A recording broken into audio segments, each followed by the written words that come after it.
One of my mentors says, what happens in the vagus nerve doesn't stay in the vagus nerve. So getting that baby into self-regulating, turning off the sympathetic dominance there and really allowing them to self-regulate in contact with mom from the get-go is huge. I get to work with a lot of pregnant moms before birth, and getting her nervous system turned down and centered and in that parasympathetic space really teaches that little system how it should be wired. And I think a lot of chiropractors for a long time, just speaking to your point, we are totally the underdogs in every community that any way you look at it. And I was okay with that going into this, because I thought if we can restore the nervous system, the supremacy of that system to this journey, that's my passion.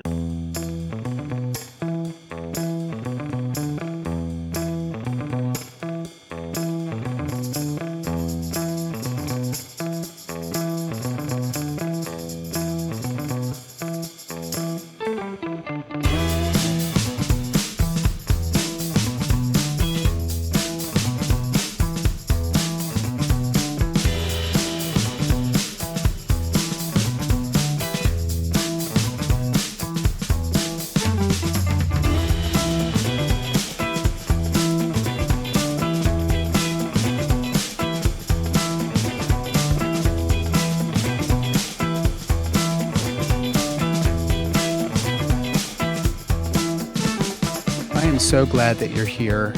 My name is Nathan Riley. I'm the Holistic OBGYN. My practice is Beloved Holistics. You can find that at belovedholistics.com. You can find me on Instagram at Nathan Riley OBGYN. And I've got 2 big programs out there, which I will be telling you about when we talk about the sponsors of this episode.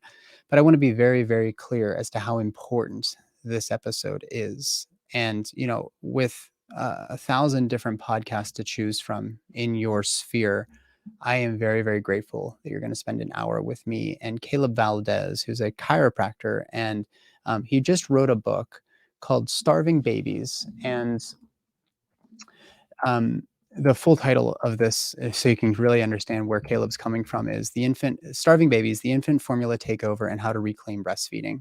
As a chiropractor, he gets to work with babies and women who are struggling with latching, and babies who are maybe struggling with the, consuming too much air, right? And a lot of women are like, oh, this is this is a lot of work. And our society expects women to get back to work right away and to get back to the gym right away and to get on with their busy lives, because that's how we value women, as opposed to putting them at the center of the universe when they bring a baby into the world and putting all of our resources at play in order to ensure that they and their babies and their partners and their relationship and their household is well taken care of. Like, we're talking about giving birth to an entire generation. And when I was a kid, I didn't breastfeed. My mother was finishing her master's degree at Carnegie Mellon. She's a very highly educated woman, and she was the breadwinner in her family. So for her, naturally, when the doctors and the nurses and whatnot said, hey, formula is just as good, she went along with that. And so I was formula fed. And I think I have a whole bunch of gut issues and autoimmune, skin related issues as a result of that, along with the vaccines and along with the antibiotics and along with a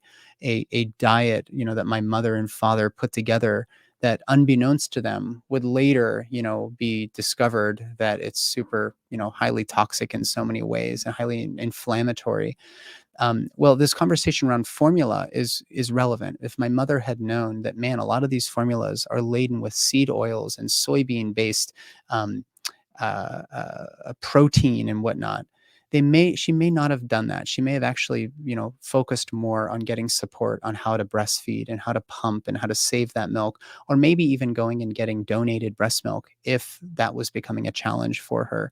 But frankly, there's so much money to be made in the corporatocracy that is our medical healthcare system, or sick care system, many people call it, that it's sometimes hard to refute, the evidence, so to speak, that a lot of doctors and nurses perpetuate, that formula is just as good as breast milk. And the fact is that it's not. Now, there are going to be people out there that struggle with breastfeeding, with milk supply. Maybe you have twins or triplets. There's no way, perhaps, that you're going to get away with just breastfeeding when you've got 2 or 3 babies that are just wanting to feed every couple hours. But if you have the opportunity to breastfeed, there are so many benefits to the baby. So this is not a matter of blaming and shaming if you didn't. It's a matter of looking at what we know about these formulas and how they're making so many billions of dollars for big corporations. These agricultural programs that are subsidized heavily by the government in order to get these formulas out to as many kids as possible and to keep breastfeeding as like, oh, ideal, but hey, you don't have to do that. Like, that's all nonsense. And Caleb's done the work in writing this book of trying to unpack, how did we get to this place where formulas are so expensive, yet they're so deplete of actual nourishment that a baby is desperately craving from day one of life. And frankly, even if you're determined not to have formula, you might be in the hospital, and that's okay to have your baby in the hospital. 98% plus of babies are born in the hospital. But whenever the nurses come in and they're like, oh, let us take your baby away and let you sleep, that's a really, really nice thing to do. But without you knowing, they may be giving your baby formula. And these formulas are loaded with a bunch of pro-inflammatory synthetic junk. And Kaleb, in his book, he unpacks all of this for you. He even mentions that the nomograms, the growth curves of babies, in their first days or weeks of life, are somewhat skewed in such a way that makes it seem like you should be compelled to get formula into this baby's diet because the baby's not getting enough calories.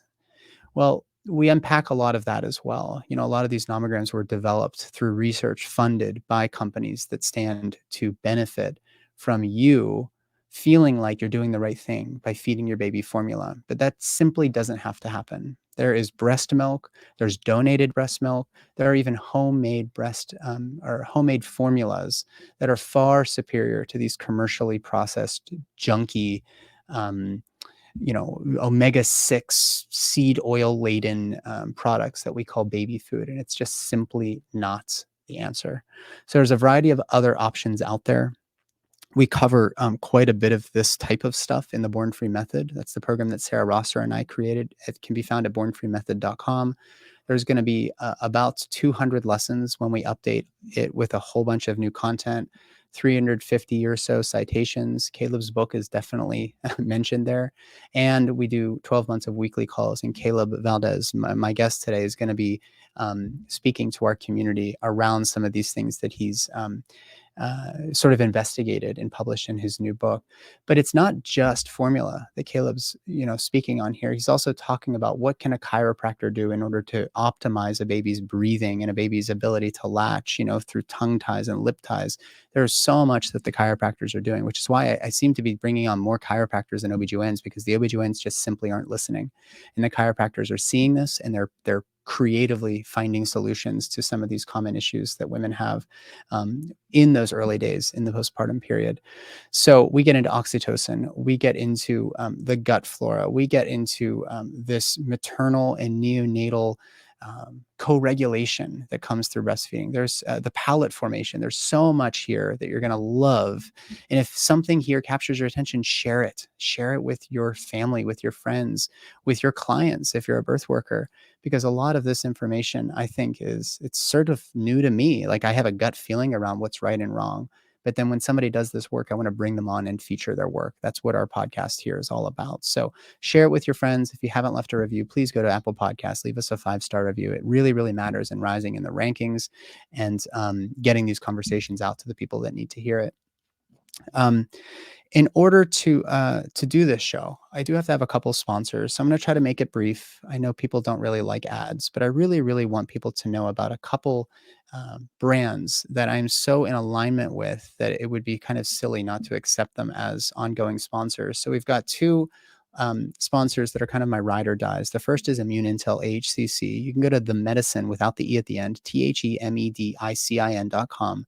Use code Beloved10 and you'll save 10% on one of the best whole food supplements I've ever come across. It's called Immune Intel AHCC. That stands for active hexose correlated compound. It's made from the mycelia of shiitake mushrooms. And in the way that mycelia mushrooms in our ecosystem outside in the woods connects everything through not just mycelia, but the mycorrhizae, which are the interfaces between tree roots and plant roots. Through this network, it's like the original internet. The entire forest can kind of breathe together They're all working in cooperation, and your immune system needs to work like that too, in cooperation with a variety of other systems in your body, like your nervous system, like your endocrine system.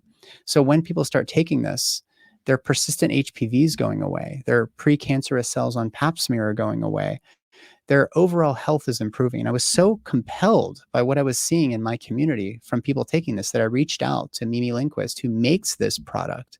She's done all of the research. She's read everything that you could possibly find on Immune Intel AHCC. And I asked her, do you want to put a program together in order to help people navigate this very mystified cervical cancer screening process?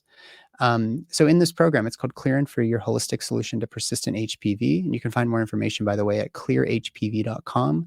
We get into all of the lifestyle modifications. We demystify the whole screening process, and we give you the real life statistics as to what's at stake if you aren't able to fix the upstream cause of this persistent HPV signal or this abnormal pap smear. It's not enough to just lop off your cervix through a LEEP procedure. We need to get to the root cause. And that's what Clear and Free is all about. And of course, Immune Intel AHCC is heavily featured in this program because it is a mainstay of the therapy I provide to any woman with any autoimmune condition, including endometriosis, but also some pesky signal that's coming up on their cervical cancer screening process. So what I was so frustrated about as an OBGYN was that, we diagnosed you with an abnormal pap, right? We bring you back for a colposcopy with biopsy. And then that one's abnormal, right? You got SIN2, cervical intraepithelial neoplasia 2. That can progress to SIN3, and that can progress to carcinoma in situ, and that can progress into advanced cancer, like invasive cancer. But what was happening was I was asking women to come back every 6 to 12 months for repeat screens or these biopsies or, following up with a LEEP procedure. And I wasn't able or incentivized or even educated on what to provide you with a means to actually get at the root cause here. This is an invitation when you get an abnormal screen in order to evaluate your lifestyle and make sure that you're doing everything on the physical, mental, emotional, and spiritual levels in order to make sure you're as healthy as possible.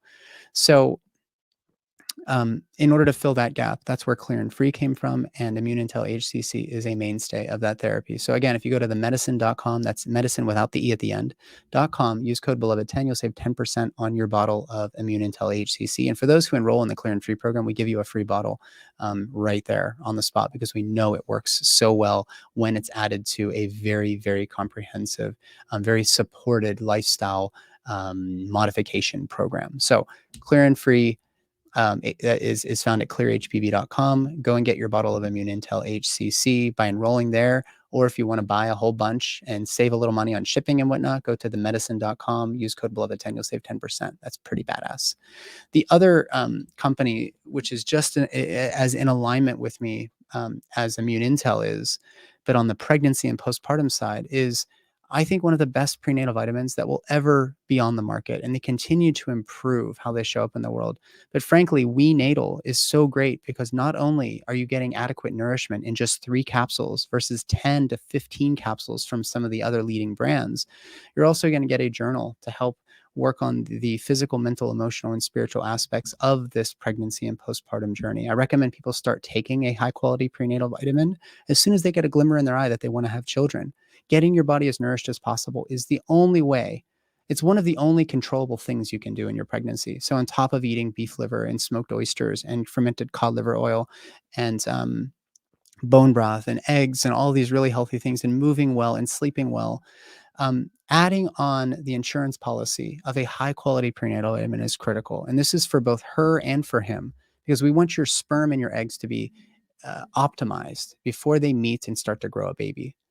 So if you go to wenatal.com and add a prenatal product to your checkout, and then add the only other product that they make, which is why I love them. They only do 2 products, prenatal vitamins for his and hers, and they do this fish oil. It's called Omega DHA Plus. Add a bottle of that to your checkout, and with code Beloved, that bottle of fish oil will be free to you. I really, really love this company. One last thing I'll say is that they're super eco-conscious. The packaging is minimized. When you subscribe, you get glass jars, and then they just send you these little sleeve pouches of more capsules to refill your supply. Which again, I recommend starting preconception, like before you even get pregnant, for at least 2 or 3 months beforehand, and then extend that all the way through your breastfeeding time. And for you men, you're going to feel better when you're actually getting adequate nourishment through a very, very consciously made, free of synthetic, junky fillers. You're going to get just what you need in the form of folate and vitamin D and all of the other fat-soluble vitamins, choline, so many great nutrients. Whether you're vegan or you're carnivore, this is for you. Go to wenatal.com and use code BELOVED. You'll get a free bottle of their fish oil as well. Gosh, there is so much to say about Kaleb, but I'm going to let him speak for himself. Again, the title of his book is Starving Babies, the Infant Formula Takeover and How to Reclaim Breastfeeding. You're going to love this conversation. And I hope that you'll share it with your friends. Here's my friend, Dr. Kaleb Valdez, chiropractor and author of Starving Babies.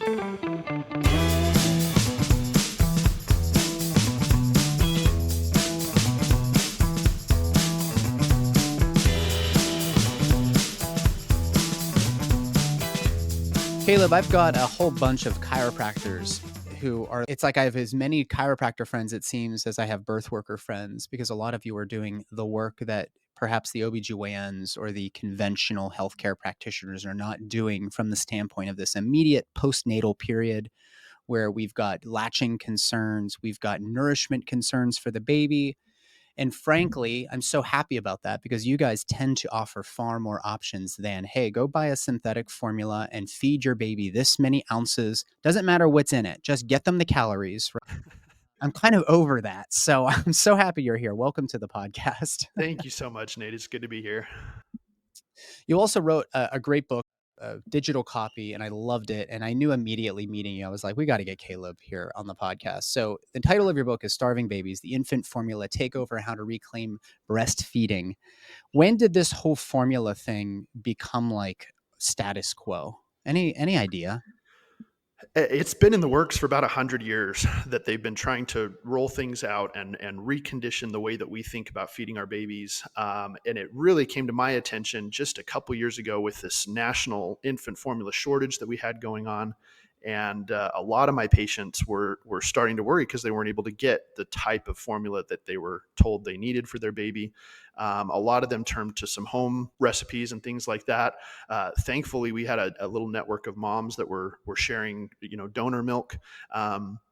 So those were good things, Awesome. but it really got me thinking about why did we ever stop breastfeeding? And that inherently led to, well, it's all the stuff that we're doing around birth that is shutting moms down from this. There's a huge cultural shift and a pressure. And I think a lot of the MD pediatricians that are trained right now aren't looking at breastfeeding. They see formula as the status quo, like you said, and breastfeeding is kind of the experiment. That's what the crunchy people do and I'm like, well, for millennia, that's how we fed our babies. And the starving babies aspect, I always like to say, it's really not that our kids are lacking calories. We're taking care of that. Thankfully, very few babies are actually dying from hunger, but they are starving for connection, for mom. And that's really my passion, is reconnecting mom and baby during the birth process. Yeah, we recently had a couple guests on, also chiropractors. Interesting. Like I said, you guys are doing such great work. It's like hard for me to separate myself now from a real appreciation for what chiropractors are bringing into this space. And, fortunately, you guys have been like, if I may speak so sort of bluntly, you guys have been sort of like kicked around, within the mainstream of medicine for so long. And yet people continue to go back because there's something really important about having nervous inputs into and out of your visceral organs. Go figure, working, operating, at their optimal. And these two other chiropractors, their names are Monique Andrews and Tamara McIntyre. They both are actually doing less chiropractic work and actually more of this co-regulation work. And one topic that came up, of course, was the importance of co-regulating with your baby up to and probably beyond 6 months of life, as their nervous system is really established. Even, through the lens of polyvagal theory, you're not even going to have a fully established nervous system until this baby has been loved and mothered and bonded with their mother outside of the uterus. So why don't you riff on that just a little bit? Like when we're not connecting with our babies, what's like big deal? Who cares? Yeah, and I love how you focused on the nervous system. You put that front and center of the birth journey, polyvagal theory. One of my mentors says what happens in the vagus nerve doesn't stay in the vagus nerve. So getting that baby into self-regulating, turning off the sympathetic dominance there and really allowing them to self-regulate in contact with mom from the get-go is huge. I get to work with a lot of pregnant moms before birth, and getting her nervous system turned down and centered and in that parasympathetic space really teaches that little system how it should be wired. And I Sure. think a lot of chiropractors for a long time, just speaking to your point, we are totally the underdogs in every community that any way you look at it. And I was okay with that going into this because I thought if we can restore the nervous system, the supremacy of that system to this journey, that's my passion. And so we've Mm. marketed ourselves as the low back pain headache docs for long enough. And It's once you time to really move on. understand, yeah, things like Dr.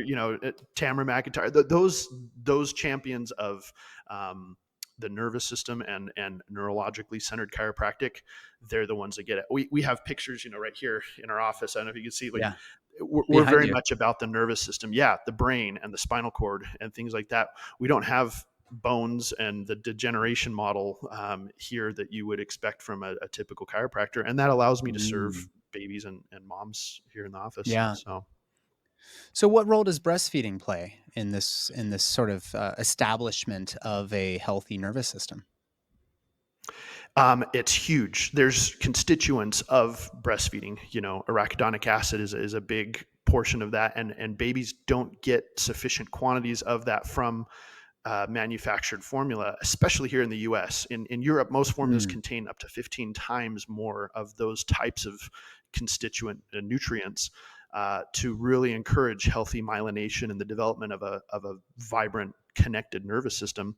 And you do give up things when you have to go to strictly formula feed, and sometimes that is warranted. That's an option, but if there's any possible way to get that baby human breast milk, that is bar none the healthiest way that they're to be fed and to nourish a nervous system like that. To say nothing to the actual process of breastfeeding, where baby is in Sure. contact with Sure. mother, and there's that beautiful exchange, that kind of symbiotic relationship where baby is providing oxytocin, stimulation in mom, which was huge in postpartum depression and It's the love the regulation hormone. of Yeah. yeah, sustaining her supply and all of that. It's huge. So I'm a big fan of that. It seems odd to be a chiropractor and be as passionate as many of us are about birth and breastfeeding, but I think that's just because we're now starting to enter that conversation, and people like you that are carrying that conversation on really Yeah. keep us connected. So So with the expectation that so many women get right back to work, that they're busy, they're managing multiple kids, maybe they're managing, some busy stuff at work. Naturally, there's this inclination to supplement with formula, especially with pediatricians telling you the baby needs to get this amount of calories in, and so forth. right. So what is the downside to just saying, "Oh, screw breastfeeding. Look at this formula. I got the best formula on the planet. It's mass produced, but it says it has all the good stuff."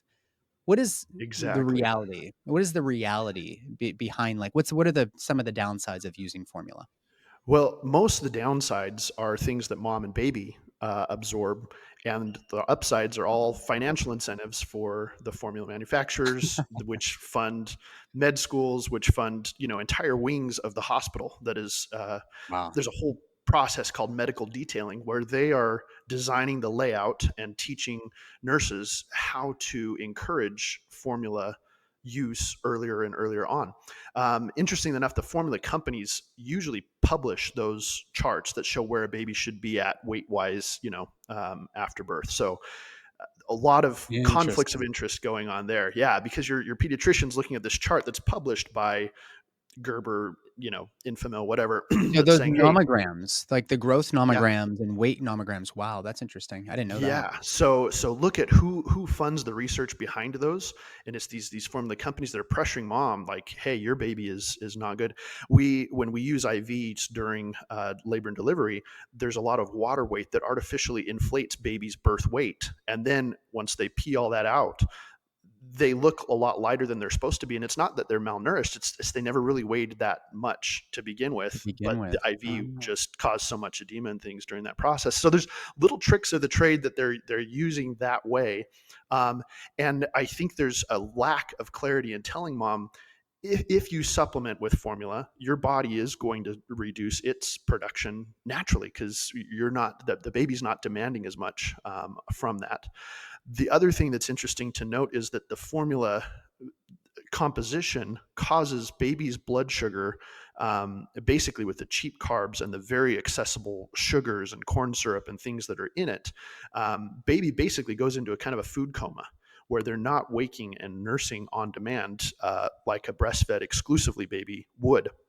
And so you have to take that all into consideration, that now mom is not getting that regular demand, that regular stimulus for production, because baby, with the formula, especially if you top off a feed at the end, the formula lasts a lot longer and it sits in that gut. It takes a lot longer for that tiny system to digest, and baby feels satiated for longer. And so it gradually decreases her milk supply, and she feels like a failure somehow, because I just can't establish a supply, or my milk didn't come in, or whatever it is.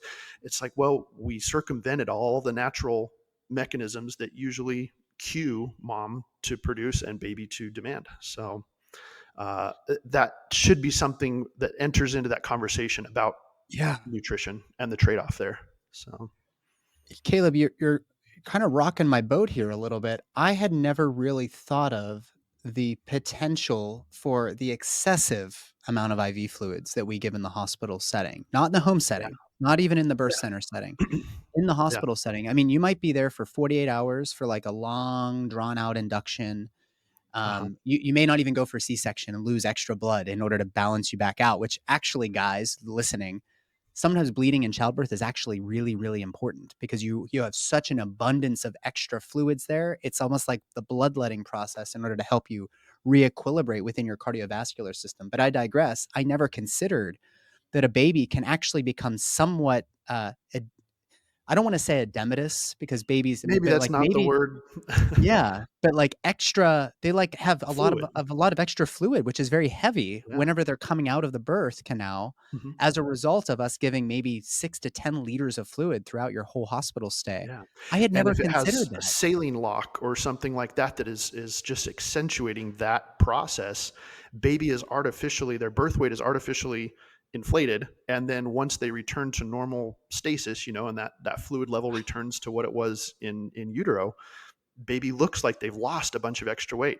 And there's a natural decrease in neonatal weight, because they're not, getting everything passively through the umbilicus. Now it's actual work for them to eat. But that process of learning to latch and nurse is so crucial in establishing gut flora and nervous tone and things like that. That whole process of breastfeeding for baby, very calming on the vagus nerve and all of those structures that are involved in latching and forming that bond with mom. And just kind of going back to what you're saying about the bleeding and things like that, oxytocin controls so much more of that process than I think we give it credit for sometimes. And so when we induce with synthetic, chemicals like that, the Pitocin doesn't have that same, hemostatic effect that endogenous oxytocin does. So mom, bleeding is part of childbirth, and her recovery is so much better when the hormone system, the gut access, everything is where it's supposed to be for cueing those chemicals, those hormone signalers. So Man. And if I could speak to that just for a second too, a lot of times we tell mom not to drink or eat during labor and delivery, and we'll take care of the fluid levels with saline, and the IVs and things like that. The whole process goes so much better if mom can drink when she's thirsty, and labor as she will, and eat what she needs to throughout that process to maintain good blood sugar, and when all of that is working like it's supposed to. Sometimes those IVs, as innocuous as they may seem in any other hospital setting, they dilute oxytocin levels, during labor. There's a lot of other repercussions that we might not be taking into account with that Oh yeah. particular intervention. I mean, I don't know how far we want to go down this rabbit hole, but something I speak quite a bit about is that this love hormone, which is a neurotransmitter and a very elegant, very massive hormone, actually, this oxytocin Mhm. thing, which is, produced in one part of the brain, released by another part of the brain, and then it floods the body. It governs over everything from like ejaculation and conception all the way through the milk letdown reflex, and not to mention the fetal ejection reflex. And our sort of our tendency to disturb this whole process, even during the breastfeeding process, actually can raise up your catecholamines, and that will suppress the activity of your natural endogenously produced oxytocin. So, I think about how we're still so like we have such a hard time with a woman, let's say, breastfeeding on an airplane. And when a woman is trying to breastfeed her baby, we're talking about nourishing a child with their mother's milk. And then there's Yeah. people giving you weird side eyes and like you have to feel like you have to hide everything. That is going to raise up your stress hormones, which is going to naturally suppress your ability to feed your baby. So like Well said. culturally, we're just like completely fucking this whole thing up. I mean, we have to get behind that, like a woman who's breastfeeding needs to be the center of our universe societally. And we are so far removed from that. So much Yeah. so that we have nomograms published for hospitals that the pediatricians were trained to use. We've now given this woman excessive fluids, which sets her child up to lose a bunch of weight, which gives them a reason to recommend some of these synthetic formulas, and the cycle, perpetuates. So, Yeah. multiple steps there that we're kind of failing this whole process of breastfeeding, I guess. Absolutely. And that's all part of the great, the big experiment that's going on right now. Yeah, And we're yeah, really not winning that war. And that's how I know in countries where mom is the center of this entire operation. You look at Germany and Switzerland and some of those countries, they have phenomenal breastfeeding success rates at 90-95%, a year out, because they're prioritizing rooming in and nursing on demand and lactation consulting when it's absolutely. necessary, all of that stuff. So Yeah, that's yeah. that's the world I want to live in. Yeah, me too. I mean, and in the words of Charles Eisenstein, like we all have this world that our hearts know is possible, this beautiful world, and we can't really just stop at like the data and this and that. Like it seems to me it's like rearranging the chairs of the Titanic, the deck chairs as it's sinking. If we're not really willing to say, guys, societally, we need this whole thing to change. A woman after having given birth needs to be the center of all of our attention. And unfortunately, they're kind of like, we'll take care of you once we get all the other paperwork and the billing and the coding and the, make sure the corporations get their money and their pharmaceutical Right. dollars, their ROI is great. It's really kind of backwards. And I'm trying to not be as cynical as maybe I'm sounding. It's just a reality that you and I are both seeing on that end. So let me Yeah. ask you this. Is there a brand, is there a formula out there that you would say, okay, we're heading in the right direction? Because of course, some women are going to probably be very compelled to use formula due to maybe breast augmentation, or they had a lumpectomy and they had a part of their lacteal, a lot of the ducts and the glands removed that might be helpful, feeding from the left side. So the baby's naturally, or maybe twins, not getting enough milk supply. Is there a formula Yeah. out there? We'll talk about the homemade formulas later, but is there one or two that you have come across that you're like, we're on the right track here? Um, yes, You and can say most of them no, are. Caleb. No, I always try to remind people that as culturally taboo or odd as it may seem, the second best option, and there are realities of where mom just can't, for all those reasons you mentioned and other ones, mom can't establish her supply. The next best thing is to find a donor that can give you real human breast milk that is clean, that you can work with, and that would be the next ideal. But if we do have to choose formula, most of the European brands, because of their standards of production and their cleanliness and things, I talk in Starving Babies. I go into a lot of detail right up front about how bad the production portion of the American model is. We don't have any oversight from the USDA, from FDA, all of these people that we think have our backs in making sure that our formula is protected. was so apparent during the infant formula shortage. I couldn't believe that in a first world country like this, we have, water that's dripping into these production lines that our babies are going to be eating, and they make such a big deal. Don't make your own formula at home because you're going to corrupt it. You're going to poison your baby. Well, the poisoning is happening upstream at the manufacturing level, and we're just deluding ourselves if we think that they have something, there that we don't have in our own kitchen as far as standards and cleanliness.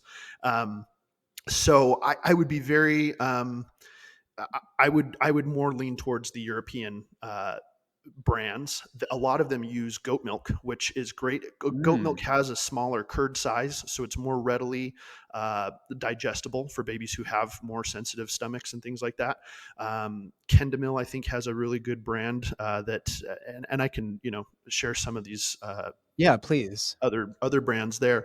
But you should know that the FDA just recently, within the last couple months, changed their requirements for the source of fat in formulas, and now the amount of weight that they'll allow for the amount of calories of fat only makes it possible to achieve those parameters by using seed oils almost exclusively. So I am Let's not talk about aware of that. any American FDA formula that does not incorporate seed oils now as its primary source of fats.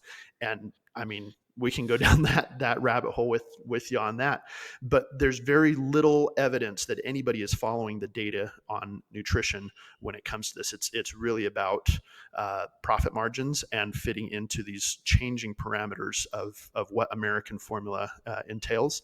And the American diet is starting earlier and earlier on, and they've now, Big Food, if you want to call it that, has basically won the formula Yeah. war as Yeah. far as getting these kids hooked on high fructose corn syrup and some of And those all flavors. these pro-inflammatory seed oils, which are so rich in the Yes. omega-6 fatty acids. We need those, but we don't need Yeah. an abundance of that, and you're getting it in every meal otherwise. And this baby's now gonna Yeah. be getting an omega-6 rich diet, so to speak, Yeah. from day 1 of life. That should be Right. problematic for us. Like, that should It is. send some red flags around. It is. And I can send you some studies or some links and things if people want to follow up with this. There's research that's evolving that shows that high omega-6 pro-inflammatory stuff, especially with seed oils, that early on is affecting the spread of the soft palate naturally that occurs both in utero and right at the beginning of health. And so the shape of our mouth in adulthood could be determined by how much of that seed oil we're exposed to at the early stage of life. And if you don't have a nice symmetrical palate as normal latching breastfeeding babies do, then breathing for the rest of your life is going to be off. Your likelihood of using braces and things like that to help with dental health, like the whole environment of the palate and the mouth changes because we don't have the right kind of fats during that Mm. time. So Isn't the role, I mean, what we're this is somewhat tangential, but when you look at most of the nipples as well and how babies are fed with the nipple, doesn't that also have some impact on how their palate and their jaw and even maybe their brainstem will ultimately be working due to the structure of the bones versus having absolutely. half of the breast, the whole breast in the mouth and like this big suction you sort of Yep. force causing the palate to spread out, and maybe you can riff on Yeah. that for a moment too.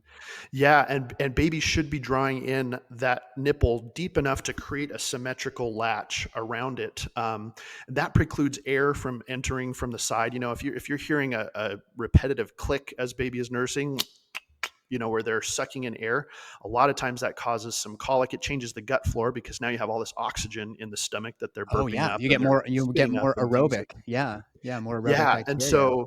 so Hmm. keeping an airtight seal, drawing that nipple in far enough, and then keeping that symmetrical palate latch is so crucial for healthy transfer. That's something that a lot of pediatric chiropractors will do what they call body work. We'll go inside the little mouth and work on some of those structures while the skull is still developing. It's mostly cartilage and those sutures are open, and we can actually make some change early on enough to really help baby have an effective latch. That's huge. But you mentioned, the brainstem and some of those important neurological structures. Cranial nerve 10, 11, 12 are all so closely wired to those important structures. If you think about it, the soft palate actually develops very similar to the pineal gland. And I would love to see more Oh, studies on that's pineal interesting. gland involvement with breastfeeding babies, because they have this constant pressure on the roof of their soft palate. What is that doing to the hypothalamus and the pineal gland right there that is next door to so many of these important neurological Mm, structures? I wow. think there's more evidence that there's more than just, nursing that's going on there. The other thing is that love hormone, that oxytocin, is bonding baby to mother instead of developing this intimate relationship with a rubber nipple and a plastic bottle in a cold, quiet crib, off to the side. Um, there's something so inherently human in that interchange that I think we're losing, and that's part of that disconnecting Yeah. process that's going on earlier and earlier. Yeah. So yeah, all of those, the mechanics of nursing are so integral in that bonding between mom and baby. And oxytocin, as you said, is just the master hormone of this whole process, from fetal ejection, and so heavily involved in postpartum well-being, that I think a lot of times, especially with heavy intervened births where mom is chemically separated from baby before they're ever physically separated. We use an epidural or something like that, and baby feels, okay, you're on your own for this birth journey. Mom's body's really not talking to you anymore. You've got this massive contraction happening from pitocin, Right. and hopefully we don't have any, tissue damage from the force of that, or mom is just exhausted after laboring for this long with a continuous contraction rather than that smooth oxytocin led wave like contraction that allows her to rest in between. She Wow. doesn't get the catecholamine rush and the endorphin rush of the fetal ejection, hormone, because that oxytocin is sidelined from this whole process. And so baby feels like, wow, I'm completely on my own for this birth journey. Mom's body feels chemically like it lost the baby. It no longer has that contact with that little person, and none of the other hormonal cues or physical cues of normal Oh, this physiological is so vaginal fascinating. birth have happened.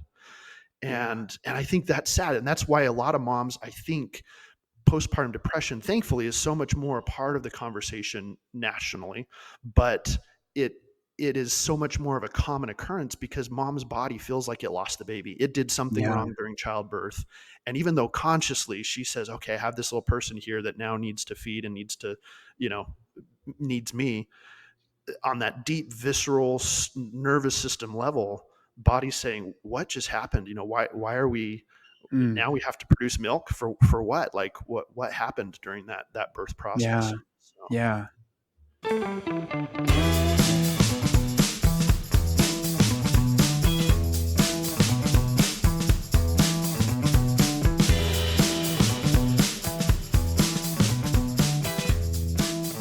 Hey guys, it's Nathan.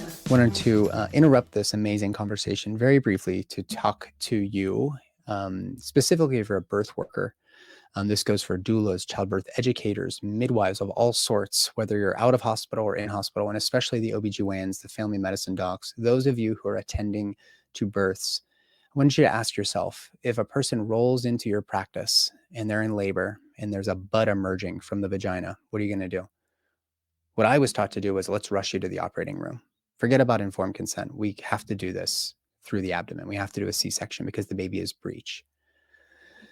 But frankly, I think a lot of women, rightfully so, want to avoid C-section, unnecessarily, of course. And so if you were to just rely on your, let's say, your OBGYN residency training, you're not going to have the skills to attend to a breech birth. The good news is most breech babies come out without any intervention at all. But in the rare chance that they have a nuchal arm or a hyperextended neck or whatever, you want to have those skills. And it requires practice on practice on practice to get those skills, which is why I started hosting an annual conference here in Louisville. And in 2024, we're going to be leveling up this entire program. This is the 2024 Born Free Twins-Breech Conference, where you're going to be able to get plenty of simulator experience with very, very well-trained educators and instructors. You're going to hear from a variety of midwives and some doctors. This year, we're featuring the Spinning Babies team, Breech Without Borders team. Stu Fishbine's going to be there. Christine Laria is coming with the Breech Without Borders team. She was a recent addition. Karo Gauchi from the Pacific Northwest is coming. We're also bringing 2 keynote speakers, Machilo Motse, who's a newly crowned PhD from South Africa, as well as Doña Angelina Martinez Miranda from Cuernavaca, Mexico, is coming. These are instructors that have quite a bit, a breadth of knowledge and experience in order to help round out your own education. I haven't even mentioned Tracy Vogel, who's an OB anesthesiologist. She's going to be coming in to talk about trauma-informed care. Hermine Hayes-Klein is coming to speak to informed consent. There is so much that we're offering here. And I've only gotten to the didactics part. There's going to be plenty of time to practice on very realistic mannequins. And there are going to be some other activities for you to do some healing and as a means of community building.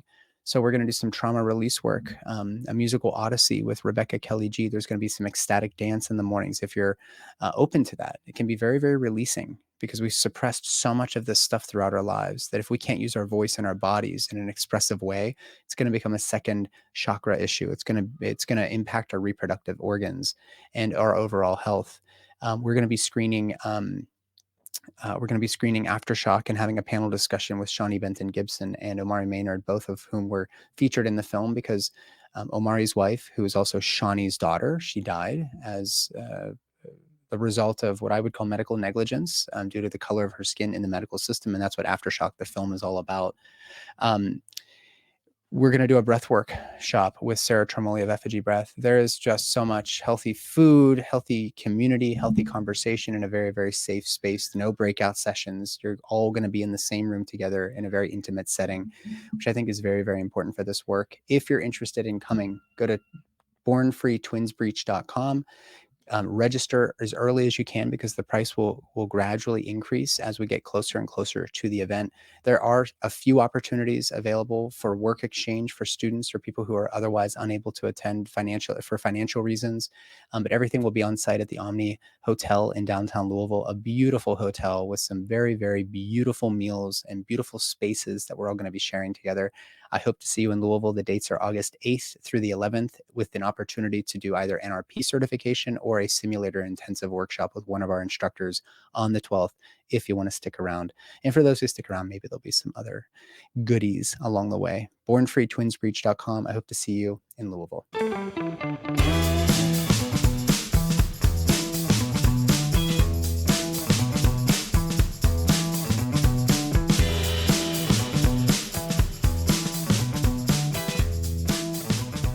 God, you're such a wealth of information. Guys, if you haven't yet checked out Kaleb's book, Starving Babies, we'll put all of the information in the podcast description, whether you're listening or you're on YouTube. I want you to go and get this book and just try to understand that this is not like a typical conversation around, hey, is home birth or hospital birth better? It's like, whichever happens, sometimes it's just out of your control. But in this case, if you feel inclined or sort of compelled to start using formula, there are good reasons to do that. But when I was growing up, I don't know if a single one of my friends was breastfed. And I can see now that the trend is probably getting closer, rising now. We're starting to see more breastfeeding. But, frankly, I think we're still in a place where if you have a hospital birth, a lot of women and their partners are worried that the nurses are going to be giving formula while the baby's taken away out of the room, to get you some rest. Let me give you some rest. And the baby's crying. So they just pop a little, I don't even know what the names of them anymore. Infacare. I can't even remember, but it was like, I remember there was a whole closet of baby formula that was probably gifted to them as the gateway drug, I guess, to other formulas. Exactly. But if you can avoid formula, it seems to me like it's really, really beneficial. And there's one thing I want you to go back to, which is this gut microbiome thing. About 10 years, nobody really was talking about the gut microbiome. And now we're realizing that you can establish a healthy gut microbiome and reap a variety of benefits throughout your entire life when you have a non-dysbiotic picture, a non-inflammatory picture.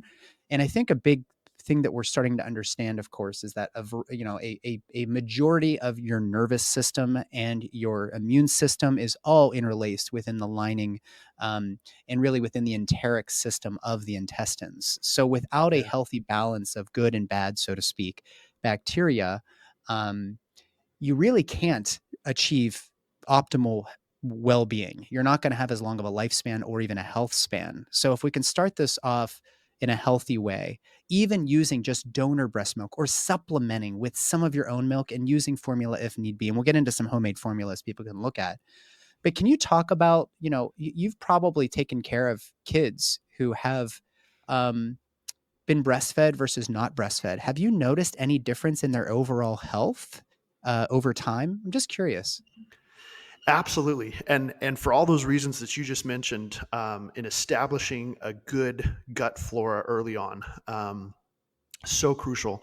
First of all, breast milk is actually, well, the colostrum almost acts as a laxative for that meconium, and baby's first bowel movement is mostly old red blood cells that aren't serving their Yeah. purpose anymore, and that's a huge part in preventing or addressing neonatal jaundice, is getting Mm, that stuff out of the way and encouraging healthy hematopoiesis, formation of new healthy baby right. specific Right. red blood cells.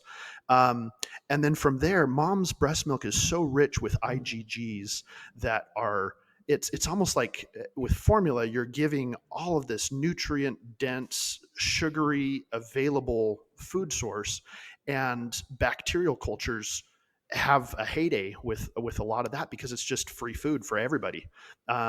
When mom's breast milk comes across with IgG, it's like you're protecting that supply chain with an army that's not letting the invading army have free access to those resources.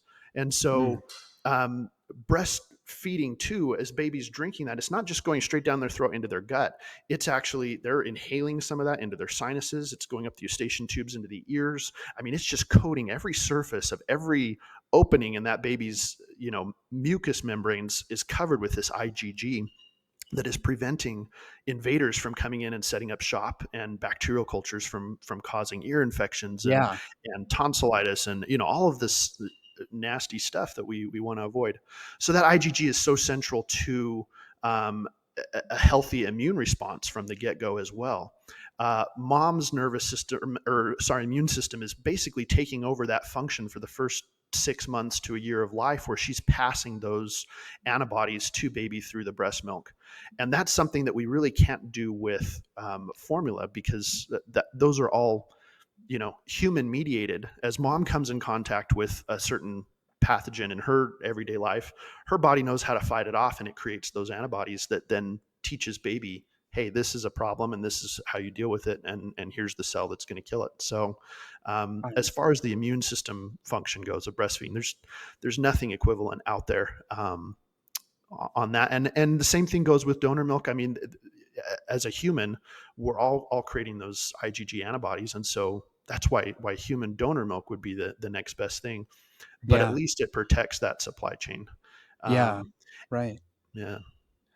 So, for those who are interested in this, getting donated breast milk, and by the way, if you have an excess, like in excess of what you need in your own breastfeeding journey, they will pay you a lot of money for your breast milk because it is so much better than formula. And so it's called the Human Milk Banking Association of North America, hmbana.org. We'll put the link in the show notes if you're interested in exploring maybe getting a donation or making a donation.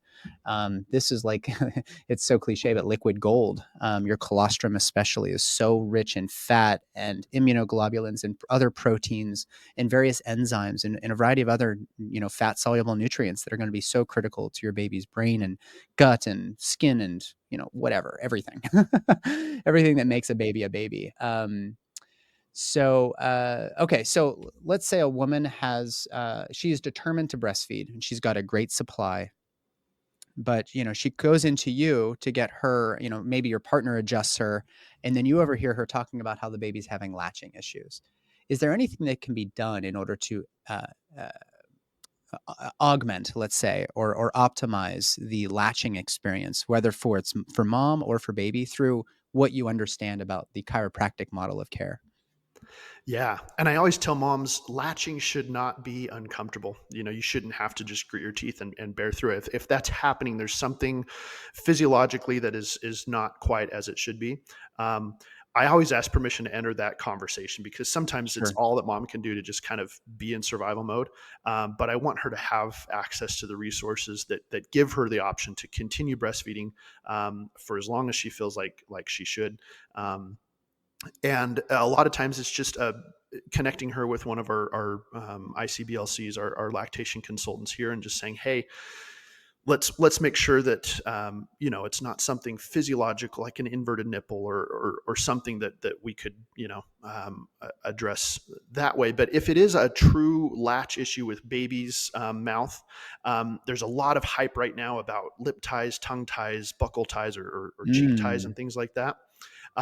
Which a lot of the research is starting to suggest that maybe it could be a folate deficiency during pregnancy, that as those structures are supposed to separate, because so many moms have the MTHFR genetic mutation and they're taking high folic acid prenatal vitamins, they're not able to methylate and make that vitamin bioavailable. And so some of those structures might be related to just a folate deficiency prenatally. But it doesn't always mean that we have to rush out and do a lip tie or a tongue tie release, at a pediatric dentist or something, although sometimes that is warranted. But I always check the function of the latch first and foremost, because there have been some babies that have a very dominant frenulum, but they're able to pull in and sustain suction on that nipple as they're Oh, feeding. interesting. And so I'll go in and I'll check for symmetry of that latch, and I see how well is that tongue able to pull my pinky in and hold it against the roof of the mouth. Is that a symmetrical airtight latch like we talked? And a lot of times one side is lower than the other or something. And so while you can adjust some of the cranial bones and things like that, sometimes it's a neurological thing, and that suck swallow reflex just isn't kicking in, because vagus tone has such an important role to play in coordinating that milk intake without aspirating on the milk. And so it is a pretty complex reflex for a new system to coordinate.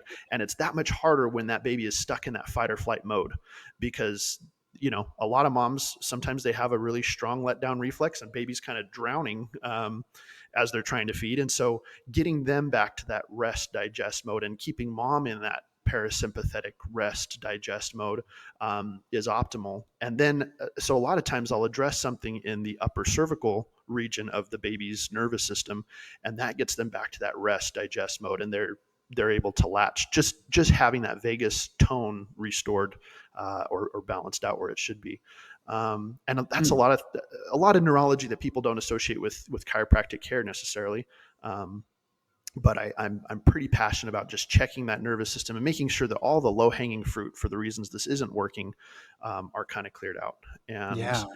Yeah. and then coordinating with an ICBLC or a midwife or somebody who is passionate about that breastfeeding experience, just so mom isn't in pain and baby's able to latch easily, and trying different positions too. I'll talk to her about different ways that she could kind of lay back and have baby latch from above. A lot of times that is healthier for them to draw the milk supply up rather than have it fed to them. Interestingly enough, it was pretty uncommon for mom to hold baby on its side as she nursed, as we always picture it happening.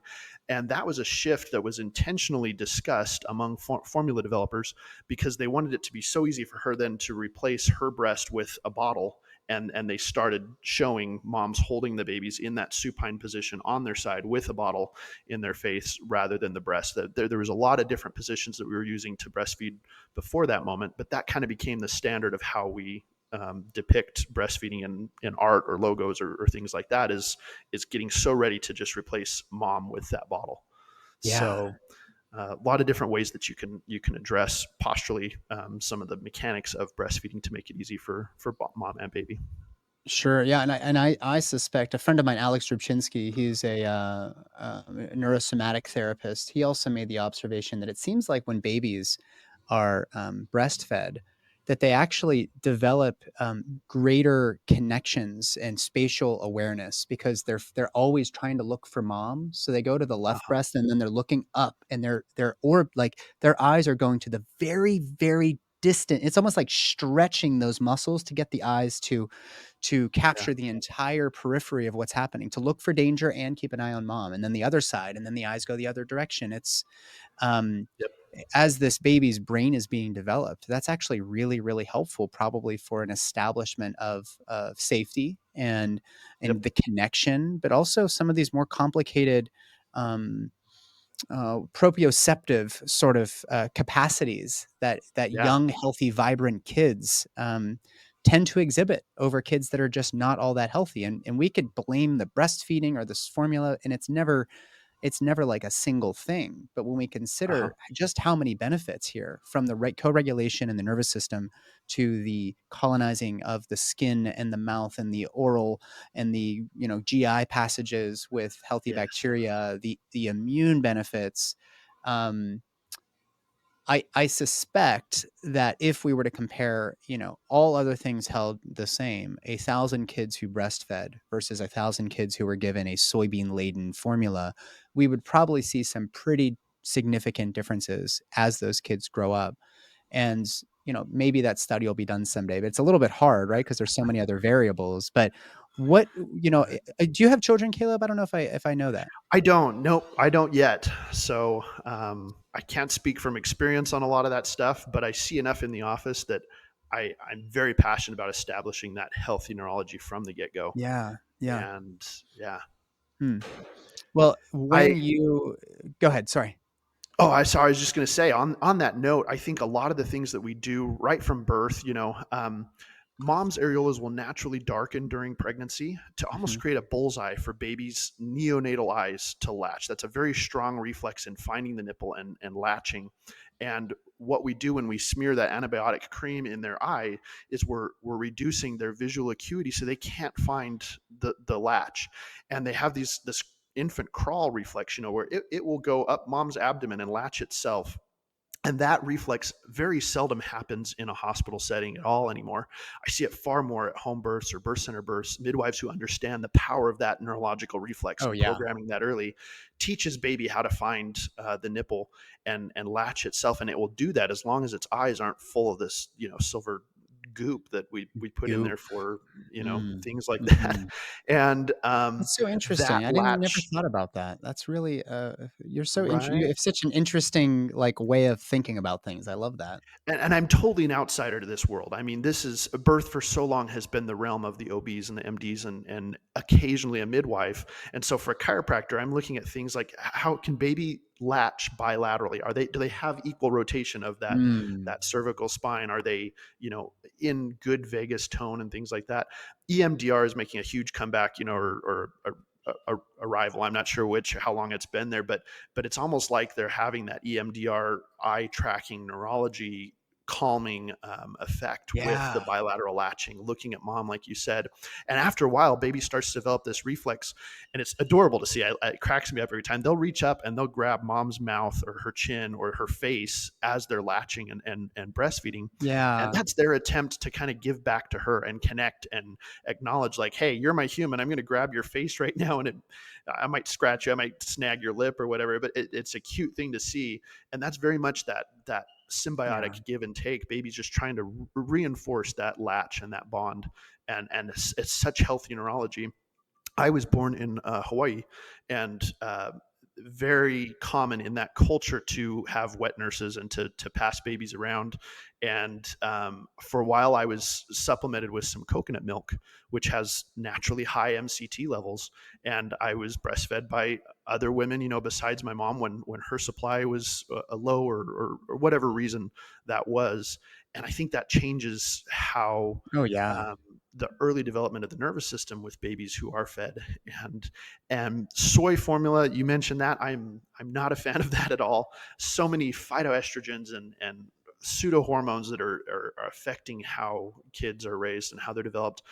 We need human milk or at least animal fat products to build those early structures. That DHA, that AA, there's such important Yeah. Yeah. constituents Yeah. for healthy nervous system development. So Well, since we're on that topic, let's finish with maybe just you can just riff a little bit on the um the opportunity to maybe even make your own formula at home. And I'll kind of ramble off sort of one of the recipes that's really popular. This is from the Weston A. Price Foundation. Interestingly, based because what we were talking about with the palate and the gut and everything else. Of course, this now what's called biologic dentistry. This dentist Weston A. Price, he found that, gosh, your oral cavity and how your gums and your teeth and your dentition and how the breadth of your palate and Mhm. whatnot, that's all seems to be related to your overall health. And so, of course, through the Weston A. Price Foundation, you can find a variety of resources. I always recommend it to people. I'm not getting paid to say that. They just have great stuff. And Yeah. one of their probably more visited pages is a homemade baby formula that they have listed here. And there's a couple. One's made of goat, one's made of raw milk and raw cow's milk. And so one is actually also a liver-based formula, which I was really surprised by. But the point here is that this is all coming from very, very fatty, well-raised cows livers in one instance, and then we add a bunch of things to it. So let me just ramble this off real quick. um, this recipe calls for whole raw cow's milk, preferably from pasture fed cows, homemade liquid whey, not the powder stuff you get at GNC, but like liquid whey that they actually teach you how to make here as well. 4 tablespoons lactose, a quarter teaspoon of Bifidobacterium infantis, which is one of the really, really, really helpful strains of bacteria that you're going to get, not just passing through the vaginal canal, but it also will start to populate in the intestines of your baby after after they've been breastfeeding for a while. Good quality cream, unflavored. Fermented cod liver oil is added, high vitamin butter oil, expeller expressed sunflower oil, which is where you're going to get that arachidonic acid without an abundance of linoleic acid, which we don't have time to get into now. Extra virgin olive oil, coconut oil. So, and then there's a couple other things that are added. But the point here is that you're getting fat on fat on fat on fat on fat. And there's some protein, but then it's more fat and fat and fat, which should tell us that yes, fat is important. But the cheapest way to get fat into a commercial product is to go to what your neighborhood, any restaurant nowadays is using, which is um, canola, grapeseed, vegetable oils, those types of things.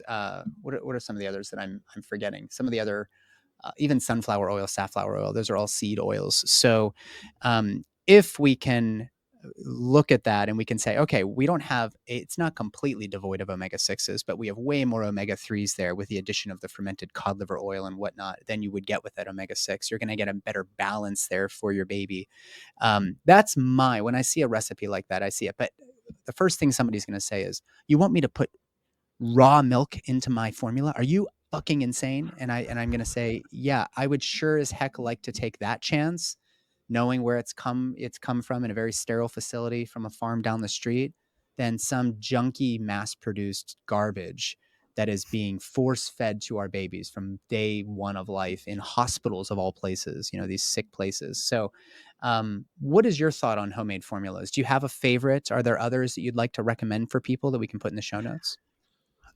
That sounds like an amazing formula right there that you just shared. The biggest thing that I would say is don't buy into the fear mongering that they want you to be scared of doing this yourself.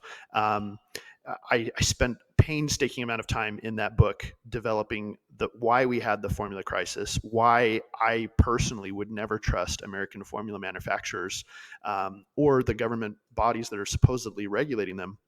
And so when they tell you, don't mix anything at home, don't feed your baby, they're gonna be malnourished, you're gonna upset they don't know. They haven't looked at those formula, the recipe that you just shared, which is so much cleaner and better for baby than that. When we started pasteurizing cow's milk as a Mm. general, uniform thing in the early 1900s, late 1800s, so many pediatricians and medical doctors were furious that we were taking out all of these essential elements, all of the healthy bacteria and things like that, and a lot of the fat that was deficient. Now we had this watery stuff we called milk, but they were encouraging moms to put cod liver oil back into their baby formula, their milk, because we were losing so much of that at that time. And the likelihood of tuberculosis or of some kind of a bacterial, infection in this milk supply is so much is dwarfed by the benefits of Yeah. giving baby those healthy fats. All of these all of this nutrition, babies are mostly fat. We have brown fat all over those little chubby babies, and so fat needs to be absorbed by other fats and oils. And so when you have water-based formula or water-based ingredients that are coming in, they can't penetrate those membranes as readily as fats do. And so liver is huge with vitamin density and things like that. I've seen so many of those recipes Folate, that lots have, of folate, yeah, no exactly, all synthetic those folic acid. incredible. Exactly. So I'm kind of the opinion that, hey, as long as it's a complete nutrient recipe like that, I think it would be better than some of the stuff that passes for formula right now, and that's heresy in pediatric nutrition. I get that because it's not the established norm, but frankly, the established norm is not serving our babies well. We don't have Yeah. we have well-fed babies, but they are not nourished by any means, and they're not Yeah. connected to mom. And so, and Yeah. there's so many ways too that you can give babies this type of nutrition and simulate a breastfeeding experience where you have that kangaroo's care, that skin on skin, that bonding time there, and dads too can get involved in feeding baby, as well with that type of nutrient dense formula and create a bonding time there. Because when we're eating, we're naturally in this rest digest mode. Right. Right. Also, just because you're not a baby doesn't mean that raw cow milk or raw goat milk wouldn't do wonders for your gut Yeah. biome and your Yeah. microbiome. Yeah, So, totally. Yeah, I mean, we could get into the whole like A2 protein and this and that, but frankly, if your cow's being nourished well, that cow's going to make milk that's actually going to be nourishing to you. I mean, I personally yeah, don't eat a lot of dairy, but because I don't think I don't actually don't think drinking a lot of milk as a grown man makes a lot of sense. However, if I was going to get dairy, we try to get raw dairy from the local. We have a biodynamic farm 20 minutes from our house here in awesome. Kentucky, and like they have ancestral blends with organ meats. We get our beef from there, we get our marrow from there, we make our bone broth from all of their knuckles and all of that. And um and they're connected to these other, they're very Weston A. Price oriented, and they're connected to all these other farms that do really really a clean job of making real milk. Like, it's not whether it's safe or not. There's actually no milk at your regular grocery store. It's not milk. It's just white colored water solution fortified with synthetic vitamins. It's like, let's call it what it is. If you want to drink milk, you have to drink raw dairy, because that ultra pasteurization process and that homogenization process is supporting everybody but your body. It just isn't. It isn't good. So if you're going to drink dairy, find a high quality source. If you're going to have a baby, try to breastfeed. If you have issues with latching, with milk supply, find somebody like you. Go read your book. There is so much out there that I think requires us to be a little bit more critical as thinkers on. And one final thing I'll say is, if these manufacturers of formula were just so heart forward, why on earth do we lock formulas up along with condoms at the drugstore? Like, we're afraid you're going to steal formula because you're desperate to feed your baby. Like, if this was really just a matter of doing good in the world, those formulas would not only be a much more affordable, because it doesn't cost that much money to make it. Their margin's probably 500% on a canister of formula. Um, but if they were just in this to do good, we would be getting, formula would be well made.